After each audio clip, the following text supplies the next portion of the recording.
By now, most of you have probably heard that the Labour government is charging full speed ahead with its beloved net zero mission because clearly nothing else matters. Never mind the countless urgent issues piling up on their to-do list. Then, along comes Conservative MP Bernard Jenkin, daring to call out their ridiculous obsession and suggesting, brace yourselves, that maybe they should focus on more pressing matters instead. Well, that didn't sit well with Labour MP Sarah Jones, who was absolutely outraged at the mere suggestion. She doubled down, insisting they're on the right track. Go ahead, watch the chaos unfold.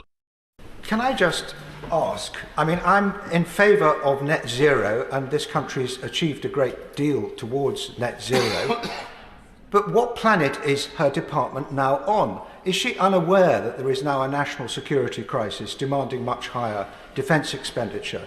Is she now aware that the costs of net zero are inflicting untold harm on our industry and have done for some years?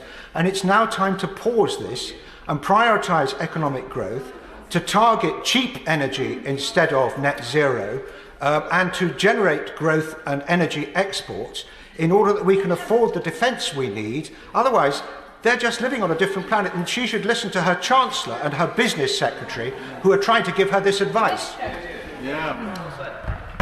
I can reassure the honourable gentleman that I am on planet Earth, that we are well aware of what we are doing, that we look at the world around us and we see the enormous hike in energy prices that we saw precisely because we are attached to this global market of oil and gas. The amount the previous government had to spend of taxpayers' money, tens of billions, in order to protect people against that price hike. We cannot allow that to happen again. It is absolutely right that we push to cheaper renewable energy, and I would remind the honourable gentleman that I sit in two departments. The Business Secretary is my boss and the Energy Secretary is my boss. They both agree with this policy, as does the Chancellor, because it is the right thing to do. There are certainly some benefits to net zero, but when you outsource energy production to countries that couldn't care less about reducing carbon emissions, only to buy that same energy back at a higher cost than if you had produced it yourself,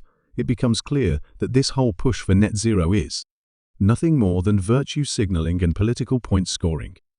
Like the video if you're fed up with Labour's woke nonsense, and drop a comment below with your thoughts.